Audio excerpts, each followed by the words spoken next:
আসসালামু আলাইকুম ওয়া রাহমাতুল্লাহি ওয়া বারাকাতুহু। আলহামদুলিল্লাহ, আপনাদের সাথে নবীজি সাল্লাল্লাহু আলাইহি ওয়াসাল্লামের একটি বিশেষ সুন্নত নিয়ে আলোচনা করছি। তা হলো নবীজি সাল্লাল্লাহু আলাইহি ওয়াসাল্লাম রাতে যখন ঘুমাতে যেতেন তখন বেশ কিছু আমল করতেন।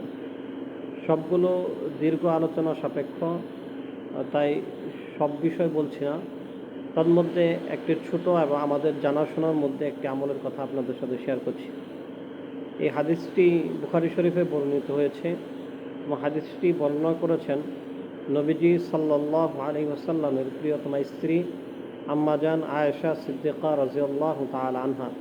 তিনি বলেন যে কানা ইযা আওয়া ইলা ফিরাশিহি কুল্লা লাইলাতিন, যে নবীজি সাল্লাল্লাহু আলাইহি ওয়াসাল্লাম যখন প্রতি রাত্রে ঘুমানোর জন্য বিছানায় যেতেন, জামা কাফাইহি, নবীজি সাল্লাল্লাহু আলাইহি ওয়াসাল্লাম বিছানায় যাওয়ার পরে রাতে ঘুমানোর সময় প্রতি রাত্রেই তার দুই হাতকে একত্র করতেন। করার পরে নাফাসা ফিহিমা ফাকরা ফিহিমা কুল হুয়াল্লাহু আহাদ কুল হুয়াল্লাহু আহাদ ওয়া কুল আউযু বিরাব্বিল ফালাক ওয়া কুল আউযু বিরাব্বিন নাস। নবীজি সাল্লাল্লাহু আলাইহি ওয়াসাল্লাম দুই হাত একত্রিত করার পরে সেই হাতে কুল হুয়াল্লাহু আহাদ এবং সূরা কুল হুয়াল্লাহু সূরা ইখলাস, সূরা ফালাক এবং সূরা নাস, এই তিনটি পাঠ করতেন। পাঠ করার পরে তিনি দুই হাত যে একত্র করে রেখেছেন সেই হাতে ফু দিতেন।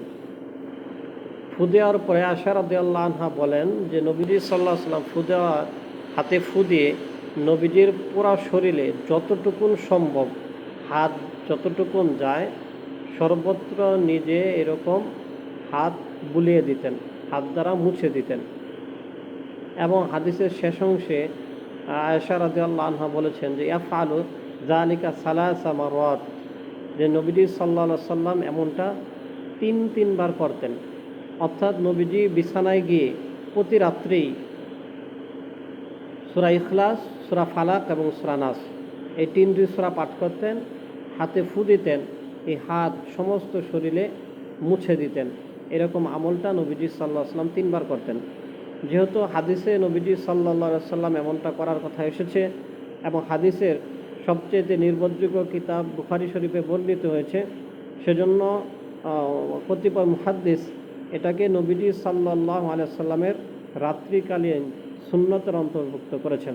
সেজন্য আমরা বলতে পারি রাত্রে ঘুমানোর সময় এটা নবীজি সাল্লাল্লাহু আলাইহি ওয়াসাল্লাম থেকে প্রমাণিত একটি সুন্নাহসম্মত সম্পূর্ণ আমল।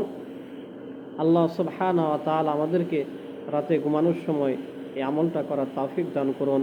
আমিন। ওয়া আখিরু দাওয়ানা আনিল হামদুলিল্লাহি রাব্বিল আলামিন। আসসালামু আলাইকুম ওয়া রাহমাতুল্লাহি ওয়া বারাকাতুহু।